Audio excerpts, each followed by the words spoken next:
Vishnu Edwin, அதாவது Lokesh கனகராஜோடைய assistant டைரக்டரான விஷ்ணுவோடைய இயக்கத்தில் கவின் நயன்தாராவுடைய நடிப்பில் ஒரு திரைப்படம் உருவாகுதுன்னு சொல்லியிருந்தாங்க. கவினுமே வரிசையை ரசிகர்கள் ரசிக்கிற மாதிரியான திரைப்படமாக கொடுத்து வந்துட்டு இருக்கக்கூடிய ஒரு நட்சத்திரமாக தான் பார்க்கப்படுறாரு. அப்படி பார்த்தோம்னா இப்போ ரீசெண்டாக ரிலீஸ் ஆன கிஸ் திரைப்படமாக இருக்கட்டும், அதுக்கு முன்னாடி ஸ்டார், டாடா அப்படின்னு ஏன் லிஃப்ட் கூட ஓரளவுக்கு ரசிகர்கள் மத்தியில் நல்ல வரவேற்பு அப்படின்னு சொல்லலாம். இப்படி தொடர்ந்து நிறைய படங்கள் அதுவும் ரசிக்கிற மாதிரியான திரைப்படங்களாக கொடுத்து வந்துட்டு இருக்கிற வரிசையில் நயன்தாராவோட இணைஞ்சு ஒரு படம் பண்ண போகிறதா சொல்லியிருந்தாங்க. அந்த படத்துடைய டைட்டிலையும் இப்போ அறிவிச்சிருக்காங்க.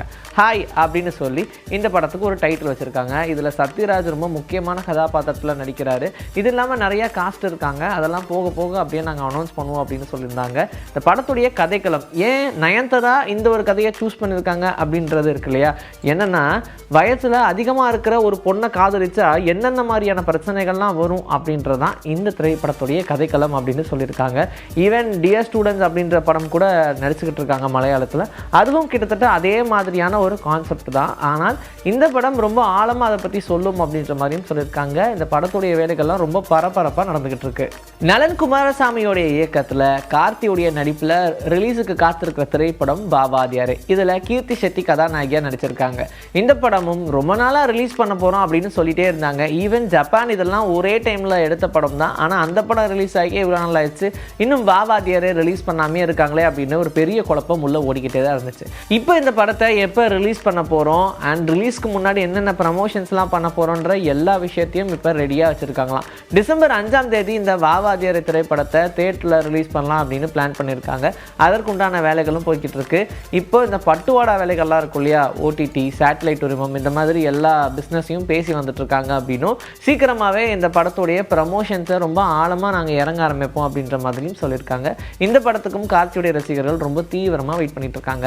வெங்கட் ஜனாவுடைய இயக்கத்தில் ரஞ்சித்துடைய நடிப்பில் உருவாகியிருக்க திரைப்படம் இறுதி முயற்சி அப்படின்ற படம். இந்த படத்துடைய கதைக்களமே கொஞ்சம் சுவாரஸ்யமான கதைக்களம். என்னன்னா, தொழிலதிபராக இருக்கக்கூடிய ரஞ்சித் ஒரு 80 லட்ச ரூபா ஒருத்தர்கிட்ட கடன் வாங்கியிருக்காங்க. ஆனால் அந்த கடனை சரியாக திருப்பி அவரால் தர முடியல. இதனால் வட்டி கொடுத்தவங்க கிட்ட வசமாக மாட்டிக்கிறாங்க குடும்பத்தோட. எப்படியாவது இவங்களை டார்ச்சர் பண்ணியாவது பணத்தை வாங்கிடணும் அப்படின்னு முயற்சிக்கிறாங்க. ஆனால் இந்த டார்ச்சர் அவங்கள வேறு வேறு சில பாதைகளுக்கு தள்ளுது, அவங்களே அறியாமல். எப்படியாவது இந்த பிடியிலிருந்து தப்பிக்கணும் அப்படின்ற முயற்சி தான் இந்த இறுதி முயற்சி அப்படின்ற படம். இதனால் இந்த படத்தை பற்றி இப்போ பேசுகிறோம்னா, நமக்கு தெரிஞ்ச மாதிரி ரஞ்சித் ஆல்ரெடி ஒரு நேரடி நிகழ்ச்சியில் ஒன்று பார்ட்டிசிபேட் பண்ணியிருந்தாங்க. அதுவும் ஒரு லைவ் டெலிகாஸ்ட் நிகழ்ச்சி அப்படின்றது தெரியும். அதில் நம்ம எல்லாருக்கும் தெரிஞ்ச மாதிரி விஜய் சேதுபதி தான் இருந்தார்.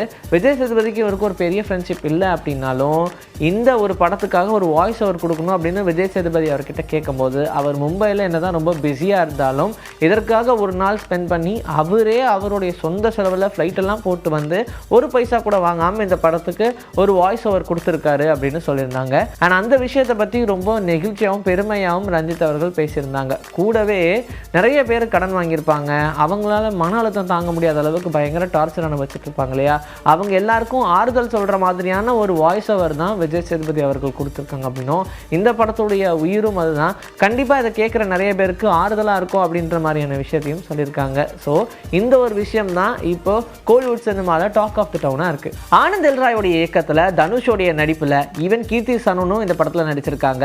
நவம்பர் 28ஆம் தேதி இந்த படத்தை ரிலீஸ் பண்ணுறோம் அப்படின்னு பிளான் பண்ணியிருந்தாங்க. இப்போ அந்த படத்துடைய வேலைகள் தான் ரொம்ப வேகமாக நடந்துட்டு இருக்கு. ஈவன் இட்லி கடை, அதுக்கப்புறமா தேரே இஷ்க்மேன் இப்படின்னு சொல்லி ரெண்டு பக்கமும் தாவிக்கிட்டே இருந்தார் தனுஷ். இப்போ ஒரு வழியாக அந்த இட்லி கடை படத்தை ரிலீஸ் பண்ணதுக்கப்புறம் ரிலாக்ஸாக ரொம்ப சந்தோஷமாக அந்த தேரே இஷ்க்மேன் படத்தில் நடிச்சுக்கிட்டு இருக்காரு. ஈவன் ஆனந்த் எல்ராய் இந்த படத்துடைய இறுதி கட்டத்துடைய வேலைகள்லாம் இருக்கிறதுனால அடுத்த படத்துக்கு உண்டான வேலைகளை ஸ்டார்ட் பண்ணிட்டாரு அப்படின்னு சொல்கிறாங்க. அடுத்தது ஒரு சூப்பர் ஃபேண்டசி படமாக இருக்கணும் அப்படின்னு பிளான் பண்ணி அதுலேயே கீர்த்தி சனோனியும் போடணும் அப்படின்னு பிளான் பண்ணி அவருக்கு உண்டான கதைகளத்தையும் இப்போ எழுதிக்கிட்டு இருக்காங்களாம். இது இல்லாமல் யாமி கௌதமியும் வச்சு ஒரு ஸ்கிரிப்ட் பண்ணணும்னு பிளான் பண்ணிட்டு இருந்தாங்க. பேசாமல் இந்த படத்துலேயே 2 ஹீரோயினாக போட்டா என்ன அப்படின்னு சொல்லி 2 ஹீரோயின் இருக்கிற மாதிரியான ஒரு ஃபேண்டசி ஃபிலிமாக ஒரு சூப்பர் சப்ஜெக்டை ரெடி பண்ணிக்கிட்டு இருக்காராம் ஆனந்த் எல்ராய். அதனால அந்த படத்துக்கு உண்டான வேலைகள் இப்போ ரொம்ப சுவாரஸ்யமாக நடந்துகிட்டு இருக்கு அப்படின்னு சொல்கிறாங்க. நை நெவேலி அப்படின்னு தற்காலிகமாக இந்த படத்துக்கு பேர் வச்சிருக்காங்களாம் ஸ்கிரிப்டுக்காக. மேபி இதே தான் பேராக இருக்க போதா இல்லை அடுத்தடுத்து கட்டங்களில் மாறுறதுக்கு சான்சஸ் இருக்கா அப்படின்றதையும் நம்ம வெயிட் பண்ணி தான் பார்க்கணும். ஈவன் ஒரு படம் எடுத்துகிட்டு இருந்தாலும் அடுத்த படத்துக்கு உண்டான ஃபோக்கஸையும் ஆரம்பிச்சாச்சு. அதனால் ஆனந்த் எல்ராயோடைய பிளாக் பஸ்டர் ஹிட்டாக இந்த வருஷம் ஒன்று அடுத்த வருஷம் ஒன்று கண்டிப்பாக இருக்குன்ற மாதிரி தான் அவருடைய ரசிகர்களும் நம்புகிறாங்க. இன்றைக்கி நம்மளுடைய சினிபுத்தில் சினிமா பற்றின பல விஷயங்களை பார்த்தாச்சு. இதே மாதிரி அடுத்த எபிசோடுக்கு ரெடியாக இருங்க. உங்களை நான் வந்து சந்திக்கிறேன். Until then, this is bye from Vijay Sri. Take care.